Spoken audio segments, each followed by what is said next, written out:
ASEAN Dailies. First and the foremost news from Southeast Asia. Good morning, this is Arlene and you are with me on the very beautiful morning on a Thursday where we bring you again more news from Southeast Asia. But this beautiful morning is definitely tainted by a lot of news on terrorism activities and radicalization in the region of Southeast Asia. We start off with a news in Thailand where military probes street graffiti. There seems to be an insurgency scrawl appearing in Surat Thani. The news from Bangkok Post stated that authorities are hunting down those who spray painted the letters RKK in Burmese and Arabic in red on the roads in Surat Thani's Tha Chang district. This has puzzled a lot of people because the graffiti refers to the southern Thai conflict but has appeared in province, not usually associated with the unrest. For those who are not familiar with RKK, the full name is Runda Kumpulan Kecil, or literally meant small patrol groups in Bahasa Malaysia. It has operated for at least 14 years in the deep south of Thailand.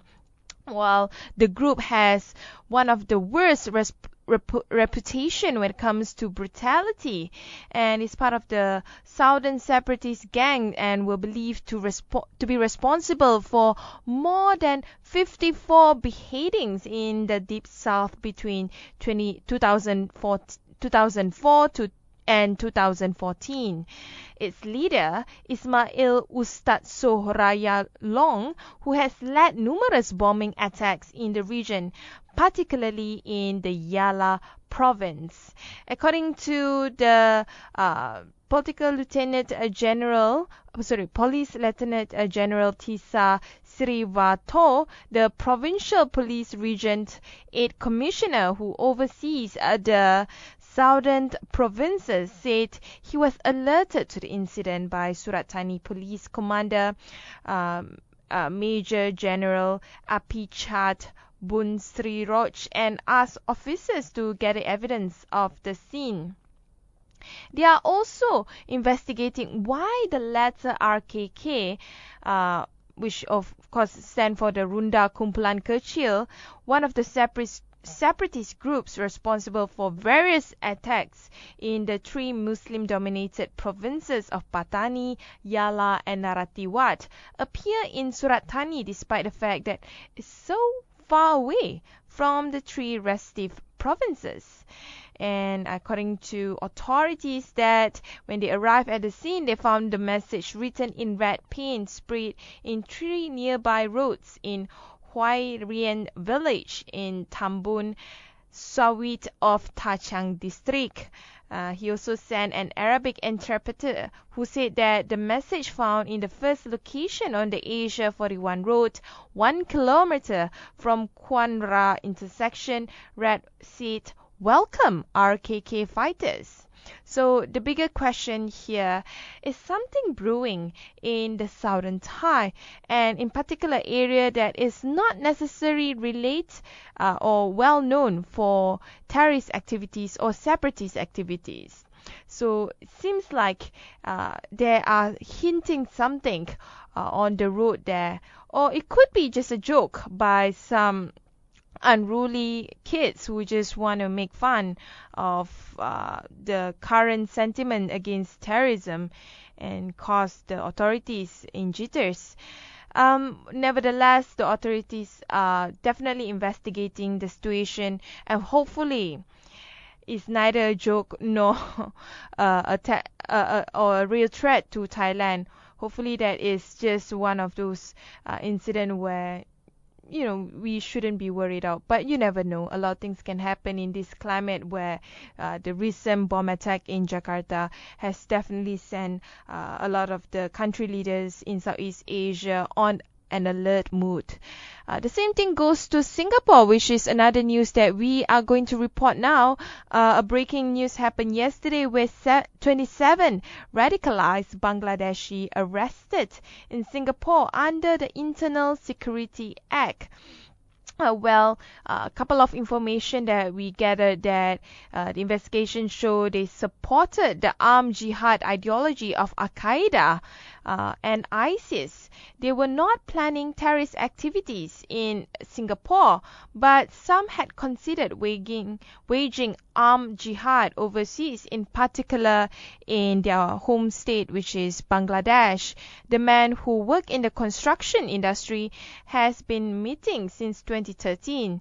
26 have been repatriated to Bangladesh, while one person remained in prison. The 27 male Bangladeshi workers in Singapore have been arrested under the ISA, the first time a jihadist terrorist cell comprising foreigners have been uncovered here. Investigations show that the group, which has been meeting since 2013, supported the armed jihad ideology for terrorist groups such as Al-Qaeda and Islamic State in Iraq and Syria. Some of them definitely consider waging war in their home state in Bangladesh. And the men who were working in the construction industry here were detained between November 16 and December 1 last year. Most of them have worked in Singapore for 2 to 7 years. I wonder how they can be under the radar in Singapore. Only now they are being uncovered by the authorities. And more facts and information about this group. They seem to be part of a close religious study group that subscribe to extremist beliefs and teaching of radical figures like Anwar al-Awlaki, an American and Yemeni Islamic lecturer alleged to have ties with militant group Al-Qaeda. He was also killed in drone strike in Yemen in September 2011. All of them have their work passes cancelled and has since been repatriated in Bangladesh except for one person. In a Facebook post on Wednesday night, Prime Minister Lee Hsien Loong said they were a serious threat to Singapore, even though they were plotting nefarious activities in their home country. And he added that Singapore is tightening its security and acting to protect its racial and religious harmony. He also added that radicalization and terrorism must never take root in Singapore.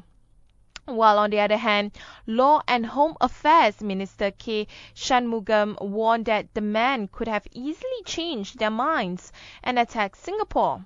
He said that our security agency have done well in picking them up early. He had said yesterday that the threat of terrorism is real and they're getting daily reminders of that. This is what he written his remark in his Facebook post.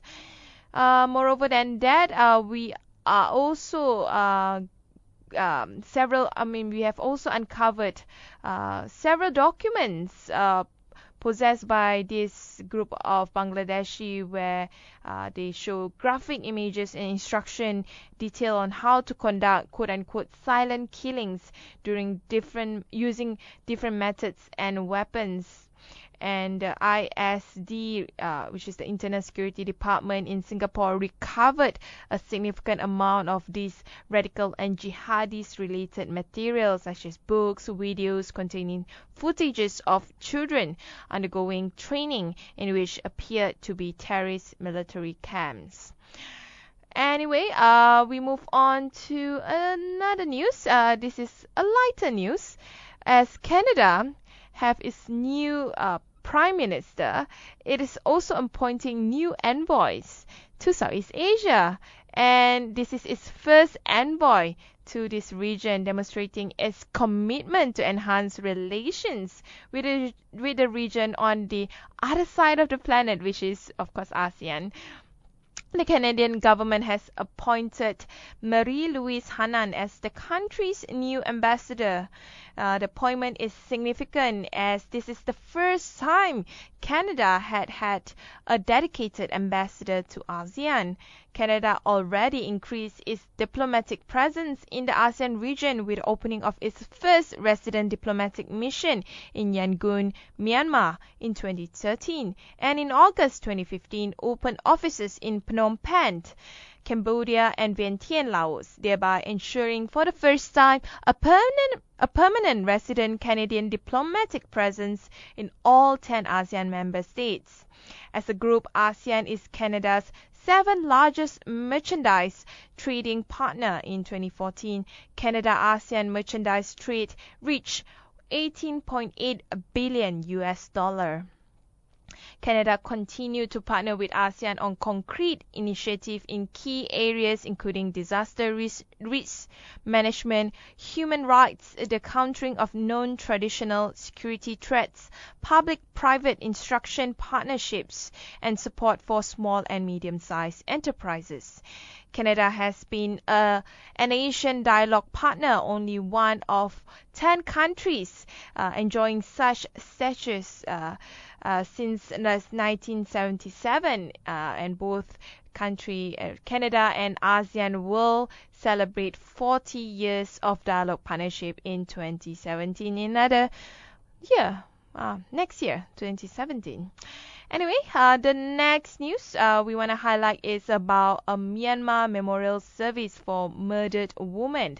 Hundreds of people have attended a memorial service in the city of Yangon, Myanmar, for two young women who were raped and murdered a year ago. It came as a report by members of the Kachin ethnic group accused authorities of ignoring sexual violence. The women were killed in a remote northern village where they had volunteered as teachers. 100 attended the service for Tangbao Kwan Nan Sing, 21-year-old, and Maran Lu Ra, 20-year-old, who were attacked in a remote village in Shan State in the northern Myanmar. Local villagers believe the attackers were government soldiers temporarily based, but the army denied the allegations. The woman had been working on an education project run by the minority, mainly Christian Kachin community in the majority Buddhist country. Correspondents say the rule of law is weak in many border areas in Myanmar, and were fighting between ethnic rebels and the government has been going on for decades.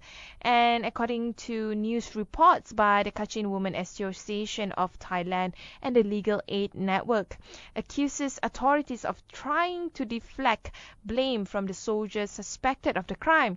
It says that killings were never properly investigated. According to Reverend Samson Kalam of the Kachin Baptist Convention, everyone knows who did this crime, but we just don't know and don't have the power to investigate the evidence to find out who exactly are the perpetrators.